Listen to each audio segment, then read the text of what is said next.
আচ্ছা, এখানে প্রশ্ন করেছেন ভাই আবুল খায়ের, চাঁদপুর থেকে এই প্রশ্নটি আমার কাছে করেছেন যে মুহতারাম, কিস্তি নিয়েছিলাম, এই কিস্তির টাকা এখনও শোধ করতে পারি নাই, আর আরেকজনের কাছ থেকে 20,000 টাকার হাওলাত নিয়েছিলাম। কারণ আমি তো ঋণগ্রস্ত, কিভাবে আমি কোরবানি দেব? আমার কি ঋণ পরিশোধ করা জরুরি নাকি কোরবানি দেওয়া জরুরি? খুব ইম্পর্ট্যান্ট একটি বিষয়। ঋণগ্রস্ত ব্যক্তি বাংলাদেশে কয়েক শ্রেণীর আছে, খেয়াল করেন। কিছু মানুষ আছে ব্যাংক থেকে 1,000 কোটি টাকা লোন নিয়ে রাখে, তারাও কিন্তু ঋণগ্রস্ত। কিছু লোক আছে গ্রামগঞ্জের কিস্তি নিয়ে রাখে, তারাও ঋণগ্রস্ত। আবার কিছু মানুষ পাবেন যে মানুষগুলো নিজের আপন আত্মীয় স্বজনের কাছ থেকে ঋণ নিয়ে রাখে, তারাও কিন্তু ঋণগ্রস্ত। এবার আসেন, ঋণগ্রস্ত ব্যক্তি যিনি 1,000 কোটি টাকা ঋণ নিয়ে রেখেছেন ব্যাংক থেকে, উনি যদি এখন চিন্তা করে, আমি নাম বললাম না, বাংলাদেশে অনেক কোটিপতিকে আপনারা চিনেন, এখন অমুক গ্রুপ অফ ইন্ডাস্ট্রির মালিক যদি মানে এটা বলে যে আমি তো ব্যাংক থেকে 1,000 কোটি টাকা লোন নিয়ে রেখেছি, আমি তো ঋণগ্রস্ত, আমি কোরবানি দেব না, সুযোগ আছে? সুযোগ নেই। কেন? 1,000 কোটি টাকা ঋণ পরিশোধ করে এরা আবার নেবে, এভাবেই কিন্তু মানুষের টাকা দিয়ে তারা ব্যবসা বাণিজ্য করে। তাহলে কি করতে হবে? যে মাসে যত টাকা কিস্তি, অর্থাৎ প্রতি মাসে আপনি 50 কোটি টাকা লোন শোধ করেন, ওই 50 কোটি টাকা আপনি আলাদা করেন, আলাদা করে বাকি আপনার কাছে নিঃসন্দেহে যারা এমন ব্যবসায়ী এদের কাছে নেশাব পরিমাণ সম্পদ থাকে, সুতরাং আপনি কোরবানি দেবেন। দ্বিতীয়ত হচ্ছে কিস্তি পরিশোধ। কিস্তিতে আপনি কিন্তু একটা টাইম নিয়ে কিন্তু ঋণটা পরিশোধ করেন, কিস্তি যেমন 5 মাস, 7 মাস, 8 মাস। তো আপনি যে টাইম বা টাইমের যে ডিউরেশন, এটা তো আপনার জানা আছে, ওই মাসের কিস্তিটা আলাদা করে নেশাব পরিমাণ সম্পদ যদি আপনার কাছে থাকে, আপনি কোরবানি দেবেন। আর 20,000 টাকা ঋণ নিয়ে রেখেছেন অথবা 2 লাখ টাকা ঋণ নিয়ে রেখেছেন, আপনি এখন ঋণ পরিশোধ করবেন নাকি আগে কোরবানি দেবেন? আমি বলবো আগে ঋণটা পরিশোধ করেন। কোরবানি আপনার উপরে ওয়াজিব বা সুন্নাত, ঋণ পরিশোধ করা আপনার উপরে ফরজ। কারণ আপনি যদি মারা যান, মারা যাওয়ার পরে যদি এই ঋণ পরিশোধ আপনার পরিবার পরিজন না করে, আল্লাহর আদালতে কিন্তু আপনাকে দাঁড়াতে হবে। আর যারা আপনারা ঋণ নেবেন, একটা ভুল আমরা বাংলাদেশে অনেকেই করে থাকি, কি জানেন? ঋণ নেওয়ার পরে বউকেও বলি না, ছেলে মেয়েকেও কাউকেও বলি না। আপনি কি জানেন আপনার লাইফের কোনো গ্যারেন্টি আছে কখন আপনি মারা যাবেন? হয়তো বা হুট করে মারা গিয়েছেন, আপনার কাছে যে টাকা পাবে ওরা কিন্তু দৌড়ায় আসছে। কেন দৌড়ায় আসছে? আপনার পরিবার পরিজনের কাছে, যে তোর বাপের কাছে তো টাকা পাই।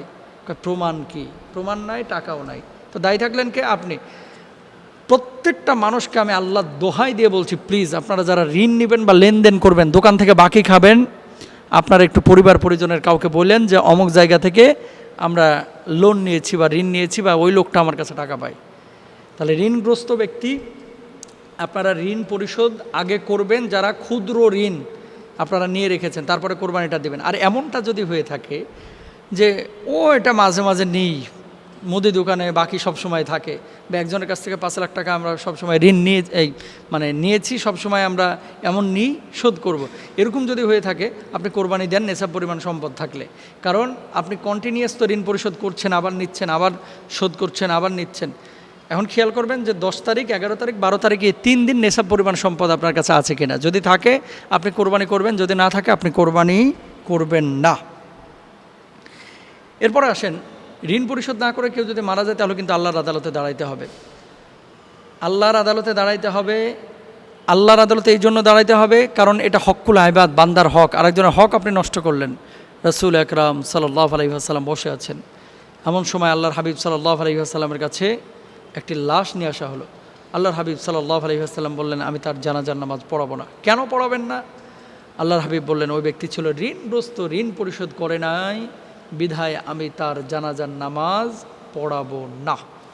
গ্রামগঞ্জে যারা সুদভিত্তিক কিস্তি আপনারা নিয়ে থাকেন অথবা লোন সুদভিত্তিক যারা নিয়ে থাকেন, আপনারা কোরবানির সাথে কোনো ধরনের সুদ সম্পৃক্ত করবেন না, সুদের টাকা সম্পৃক্ত করবেন না।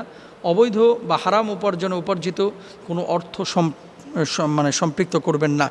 ঋণগ্রস্ত ব্যক্তি একজন মাংদাল্লাযী ইউকরিদুল্লাহ কারদান হাসানা, কোনো ব্যক্তিকে যদি আপনি ঋণ দেন, কোরবানির সময় দেখা গেল যিনি ঋণ নিয়েছিলেন আপনাকে ঋণ পরিশোধ করতে গিয়েছে, আপনি দেখলেন যে ঋণটা পরিশোধ করলে হয়তো বা সে আর কোরবানি দিতে পারবে না, আপনি কিন্তু এখানে ইহসান করতে পারেন, তাকে আপনি একটু সুযোগ দিতে পারেন যে ভাই তুমি তো টাকা শোধ করতেছোই, তুমি ঈদের পরে টাকাটা শোধ করো, তুমি চাইলে কোরবানিটা দিতে পারো সওয়াবের নিয়তে।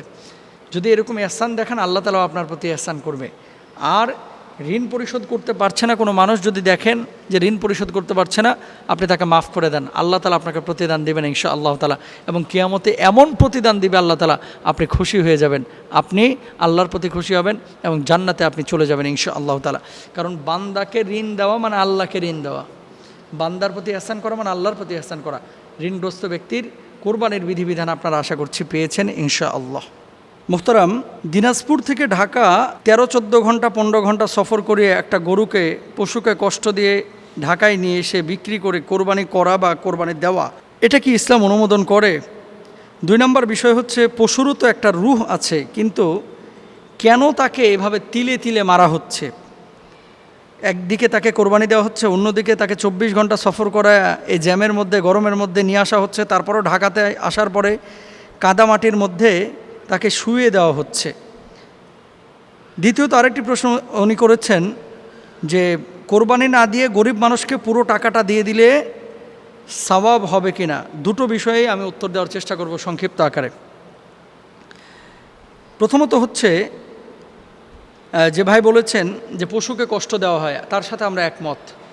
ইসলাম কিন্তু তিলে তিলে পশুকে এভাবে আঘাত করা বা কষ্ট দেওয়াকে সমর্থন করে না। রাসূল আকরাম সাল্লাল্লাহু আলাইহি ওয়াসাল্লাম কী বলছেন দেখেন, যে যখন পশুটাকে জবাই করবে, ছুরিটাকে ভালো করে ধারিয়ে নেবে যাতে করে খুব সহজেই তাকে কোরবানি করা যায়। আল্লাহ রাসূল সাল্লাল্লাহু আলাইহি ওয়াসাল্লাম স্পষ্টভাবে বলেছেন। দিনাজপুর থেকে 24 ঘন্টা সফর করায়, 22 ঘন্টা সফর করায় ঢাকায় গরু নিয়ে আসতে হবে, এটা আপনার জন্য জরুরি না। ঢাকা আলহামদুলিল্লাহ এখন পর্যাপ্ত গরু আশপাশ থেকে আসে, এবং ঢাকার আশপাশে যে বড় বড় খামারগুলো আছে এগুলো একেবারে কম না। আপনি যদি দিনাজপুর থেকে গরু নিয়ে আসেন, অবশ্যই বিশ্রাম দিয়ে দিয়ে গরুটাকে নিয়ে আসার চেষ্টা করেন। আপনি যদি রংপুর থেকে আনেন, উত্তর অঞ্চল থেকে আনেন, অবশ্যই বিশ্রাম দিয়ে দিয়ে আপনি গরুটাকে নিয়ে আসবেন। দেখেন, আল্লাহর হাবিব সাল্লাল্লাহু আলাইহি ওয়াসাল্লাম পশুদের ভাষা বুঝতেন, এবং এই পশুরাও নবীজিকে মায়া করতেন, মানে ভালোবাসা দেখাইতেন। আল্লাহ রাসূল সাল্লাল্লাহু আলাইহি ওয়াসাল্লাম রাস্তা দিয়ে হেঁটে যাচ্ছেন, এক বালক একটা পাখি ধরে নিয়ে এসেছে। আল্লাহর হাবিব সঙ্গে সঙ্গে বললেন, এক্ষুনি তুমি পাখিটাকে তার বাসস্থানে রেখে আসো। তো নবীজি ছিলেন এরকম দয়াবান পশু পাখির প্রতি। নবীজি কখনো পশু পাখিকে কষ্ট দিতেন না।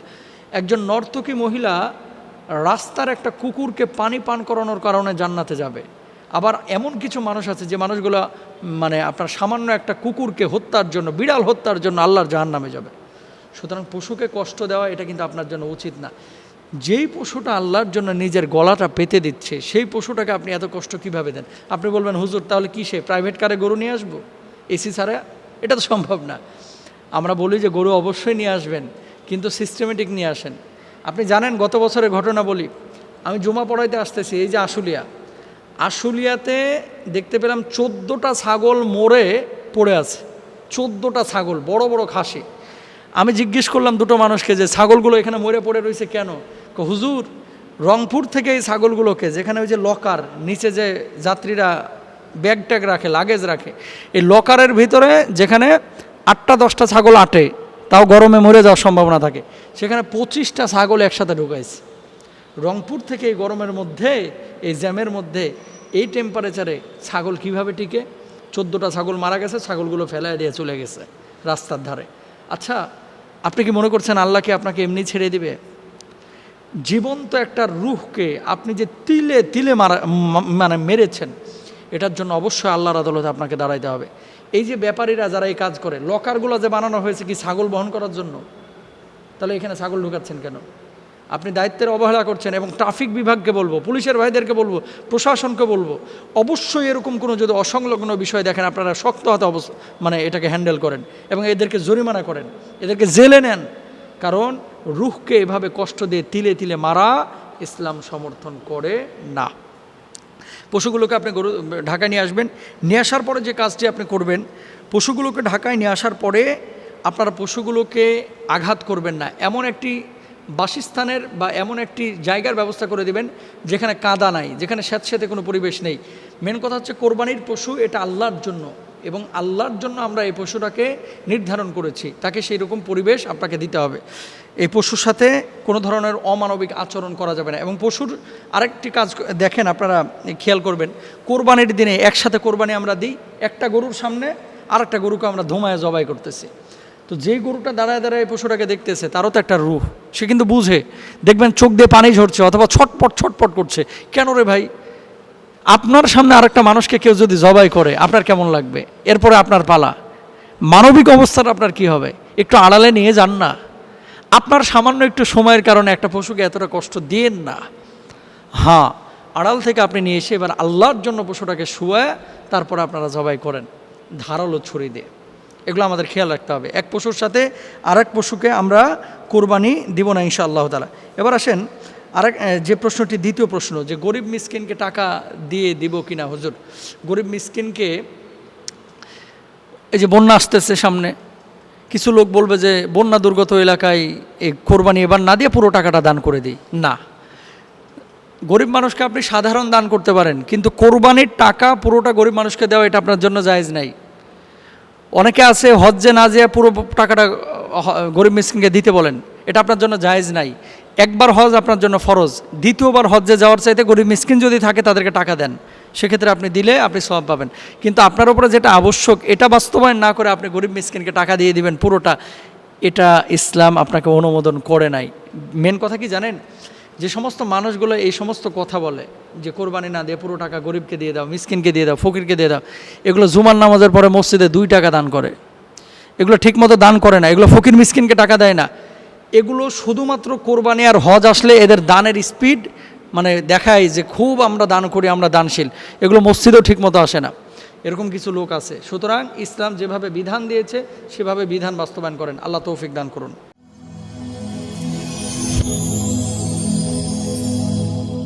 Rose TV 24. Enjoy by listening to the Holy Quran.